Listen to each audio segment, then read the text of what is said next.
మరో బ్రేకింగ్ చూస్తాం. సీఎం రేవంత్ రెడ్డి సహా రాష్ట్రంలోని 17 లోక్సభ స్థానాల సమన్వయకర్తలు గురువారం ఢిల్లీకి వెళ్లనున్నారు.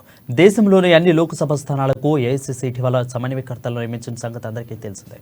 ఇందులో భాగంగా రాష్ట్రంలోని 17 లోక్సభ నియోజకవర్గాలకు CM Revanth Reddy, deputy CM బట్టి విక్రమార్క, మంత్రులు, ఎమ్మెల్సీలు జీవన్ రెడ్డి, మాజీ మంత్రి సుదర్శన్ రెడ్డి తదితరులను సమన్వయకర్తలుగా ఏఐసీసీ నిర్ణయించింది. అయితే ఢిల్లీలోని ఏఐసీసీ కార్యాలయంలో ఈ భేటీ సమన్వయకర్తలందరికీ భేటీ జరగనుంది. ఈ పర్యటనలో భాగంగానే పార్టీ ఎమ్మెల్యే కోట, ఎమ్మెల్సీ, అదేవిధంగా అభ్యర్థులు, గవర్నర్ కోట సిఫార్సులపైన అధిష్టానంతో సీఎం రేవంత్ రెడ్డి చర్చలు జరపనున్నట్లు సమాచారం. ఎమ్మెల్యే కోట, ఎమ్మెల్సీ ఎన్నికలకు గురువారమే నోటిఫికేషన్ విడుదల కానున్న నేపథ్యంలో అభ్యర్థులకు కూడా ప్రకటిస్తారని చెబుతున్నారు. అలాగే కార్పొరేషన్లు, నామినేటెడ్ సీట్ల భర్తీపైన అధిష్టానంతో చర్చ జరుగుతున్నట్లు తెలుస్తోంది.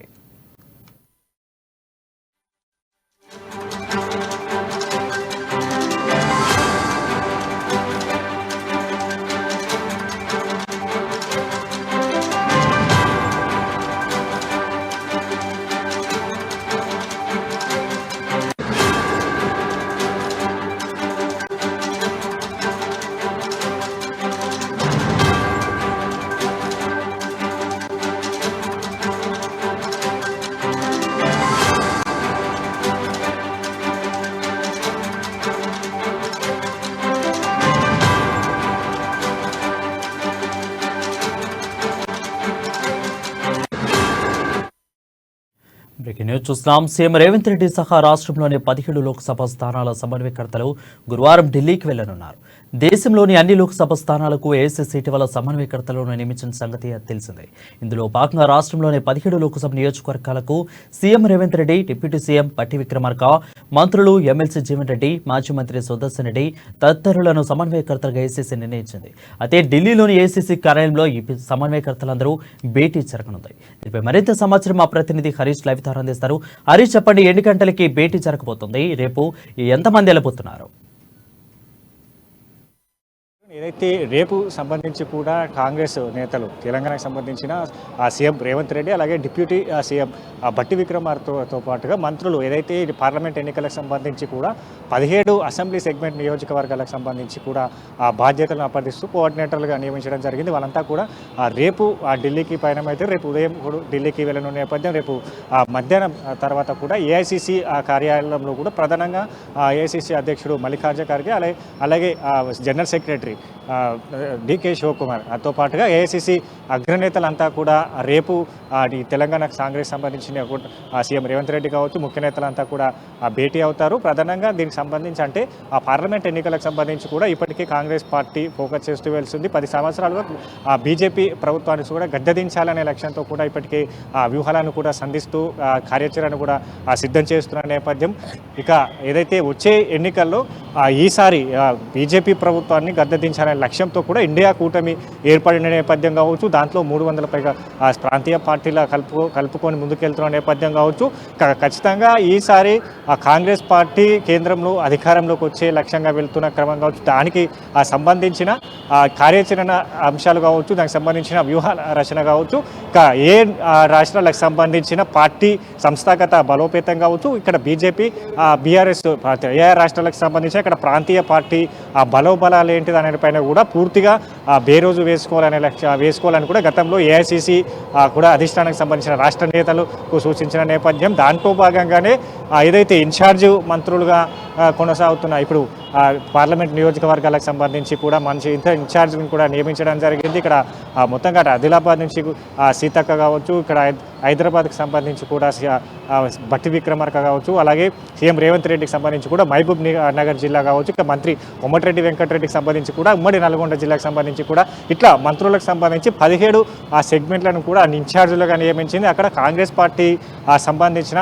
పార్టీ బలోపేతం ఏంటి, అసెంబ్లీ ఎన్నికల తర్వాత ఇప్పుడు కొనసాగుతున్న అక్కడ ఎలాంటి సిచ్యువేషన్స్ అక్కడ ఉన్నాయి, ఇప్పుడు గత బీఆర్ఎస్ ప్రభుత్వం కావచ్చు, బీజేపీ ప్రభుత్వం కావచ్చు, అక్కడ ప్రజలకు సంబంధించిన అసెంబ్లీ నియోజకవర్గాలకు సంబంధించిన ఆ సెగ్మెంట్ పైన కూడా ఎంతవరకు ప్రభావితం చూపారు.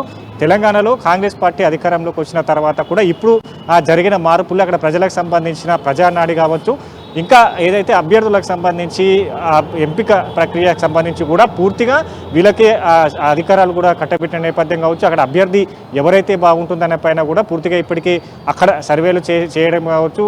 ఆ నియోజకవర్గాల్లో అసెంబ్లీ ఎన్నికల తర్వాత ఏ విధంగా ఉంది, పార్టీకి సంబంధించిన ఆ బలోపేతం కావచ్చు, పార్టీకి సంబంధించిన క్యాడర్ కావచ్చు, ఇంకా ఎక్కడ ఎంతవరకు అక్కడ పార్టీ అసెంబ్లీ ఎన్నికల్లో ఎంతవరకు ప్రభావితం చేయగలిగింది, ఇక్కడ బీజేపీ బీఆర్ఎస్ సంబంధించిన బలహీనతలు వీటన్నిటిని కూడా తెలుసుకోవాలనే లక్ష్యంగా ఇప్పుడు ఇన్ఛార్జీలను కూడా నియమించింది. అన్ని దేశవ్యాప్తంగా కూడా అన్ని రాష్ట్రాలకు సంబంధించిన ఆ ఇన్ఛార్జీలను కూడా నియమించిన పరిస్థితి ఉంది. ఇంకా కోఆర్డినేటర్లుగా నియమించిన పరిస్థితి. ఇంకా తెలంగాణ రాష్ట్ర వ్యవహారాల ఇన్ఛార్జీని కూడా మారుస్తూ దీపదాస్ మున్షికి బాధ్యతలు అప్పజెప్పిన నేపథ్యం కావచ్చు.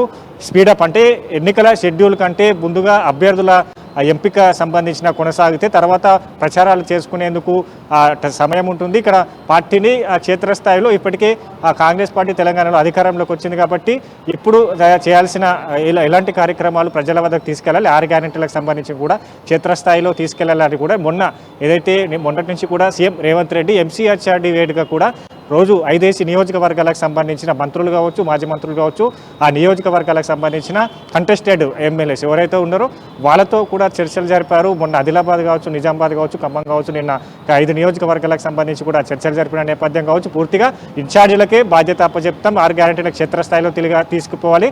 లోక్సభ ఎన్నికలకు సంబంధించిన అభ్యర్థి ఎవరైతే వాళ్ళ గెలుపుకు కృషి చేయాలి, పార్టీని బలోపేతం చేస్తూ ప్రతి కార్యకర్తను కూడా కలుపుకుంటూ వెళ్ళాలని కూడా సూచనలు చేయడం జరిగింది. ఇక రేపు సంబంధించి కూడా అన్ని రాష్ట్రాలకు సంబంధించిన ఏదైతే పిసిసి ప్రెసిడెంట్ కావచ్చు, సిఎల్పి నేతలు కావచ్చు, కోఆర్డినేటర్గా నియమించిన ఆ మంత్రులు కావచ్చు, వీళ్ళందరితో రేపు ఏఐసిసి ఆ కార్యాలయంలో కూడా ప్రధానంగా సమావేశం ఉంది. ఈ సమావేశం ప్రధానంగా ఎన్నికల సంబంధించిన పార్లమెంట్ ఎన్నికలకు సంబంధించి ఆ రాష్ట్రాలు అనుసరించాల్సిన విధానాలు, వ్యూహాలు వీటన్నిటిని కూడా ఏఐసిసి అగ్రనేతలు కావచ్చు, మల్లికార్జున ఖర్గే కావచ్చు, వీళ్ళందరికీ కూడా రేపు దిశానిర్దేశం చేస్తారు. ఇక ముఖ్యంగా తెలంగాణకు సంబంధించి కూడా అభ్యర్థుల ఏదైతే ఎంపిక ప్రక్రియ ఉందో దాన్ని ఆ షెడ్యూల్ కంటే ముందుగా అభ్యర్థులను ప్రకటించాలనే లక్ష్యంతో వెళ్తున్నారు. కాబట్టి ఇక్కడ ఇన్ఛార్జీలో కూడా సీఎం రేవంత్ రెడ్డి కూడా పలు సూచనలు చేశారు. అభ్యర్థులకు సంబంధించి ప్రతి నియోజకవర్గానికి 3 అభ్యర్థులను కూడా సెలెక్ట్ చేయాలి. దాంట్లో గతంలో అసెంబ్లీ ఎన్నికలకు సంబంధించి ఏదైతే సర్వేలు చేశారో అదేవిధంగా సర్వేలు చేయాలి.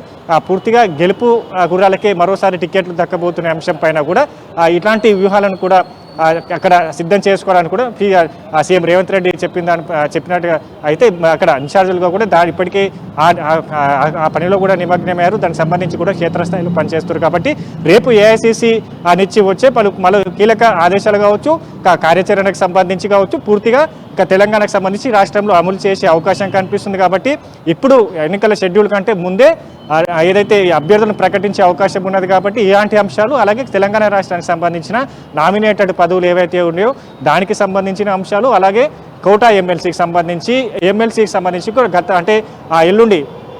ఎల్లుండి కూడా ఏదైతే దానికి సంబంధించి కూడా నోటిఫికేషన్ ఇష్యూ అవుతుంది. కాబట్టి ఆ కోటా ఎమ్మెల్సీకి సంబంధించిన అభ్యర్థులకు సంబంధించిన అంశం కావచ్చు, పూర్తిగా ఈ అంశాలపైన కూడా రేపు అగ్రనేతలతో కూడా ఇక్కడ తెలంగాణకు సంబంధించిన ముఖ్య నేతల ఆ సమావేశం ఉంటుంది. సమావేశం తర్వాత కూడా అంటే ఇప్పటికే సీఎం రేవంత్ రెడ్డి చెప్పినట్టుగా 26 తర్వాత కూడా క్షేత్రస్థాయిలో ప్రజలకు అందుబాటులో ఉంటాడు అన్ని నియోజకవర్గాలకు సంబంధించి. Right, thank you Harish for the updates.